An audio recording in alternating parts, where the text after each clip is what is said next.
A new 911 feature is now available for most Apple iPhone users. It's called Emergency SOS Live Video. Here's a demonstration of it. Officials say it helps close the safety gap between the caller and dispatchers by sharing critical information through video and pictures. This is all made possible by safety platform RapidSOS. Michael Martin, he is the CEO of RapidSOS.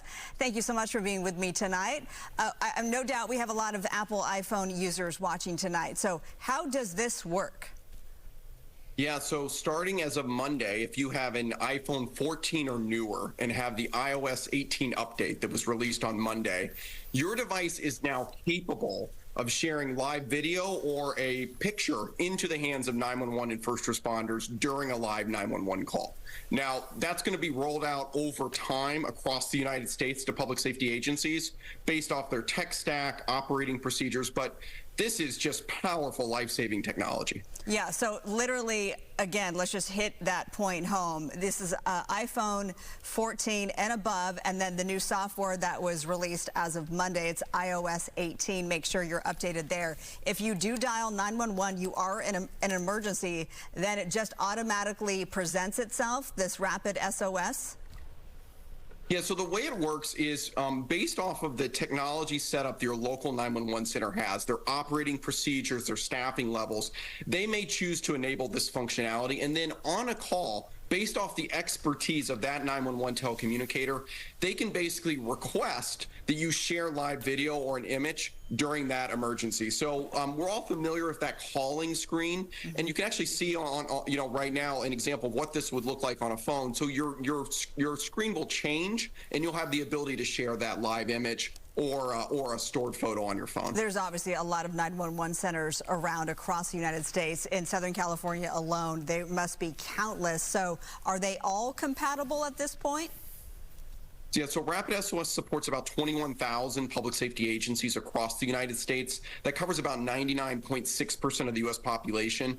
But there will be a deployment staged rollout of this based off of the specific technology stack, the operating procedures, the nuances of that public safety agency. But just to put this in perspective, a single photo from your iPhone contains as much information and data as 11 and a half days of continuously speaking.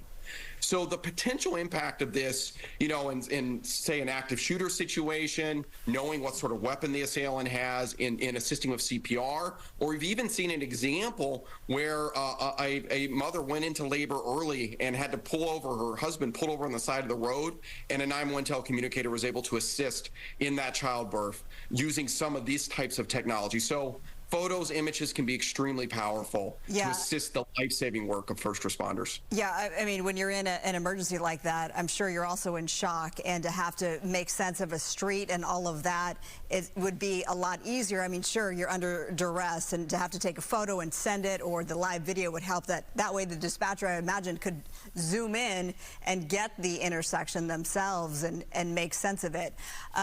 What if, though, because this happens a lot, emergencies happen in the wilderness, what if no Wi-Fi? Yeah, so your device will need some sort of connectivity to enable this sort of capability. Now, what's exciting is newer devices are starting to have new ways to connect. Now, not always enough bandwidth to do photos and images, but we've seen leading device manufacturers now enable emergency connectivity over satellite. And actually, there's been a number of saves for people that were out hiking in the California wilderness, had some sort of life and death emergency, and were able to access emergency services via satellite. So it's just extraordinary the work that first responders are doing, harnessing all these different bits of information to put that together when seconds count to save lives. Okay, so admittedly, I am an Apple iPhone user. We have about less than 30 seconds, Michael. For the Android users out there, I'm sure they're feeling left out. Yeah, the exciting news is earlier this year, Android announced they're going to be releasing similar types of capabilities, and that's expected to start to roll out around the end of the year. Okay, all right, so something for everybody. We love it. We thank you so much for your expertise tonight. He is the CEO of RapidSOS, Michael Martin. Thank you so much. Thank you.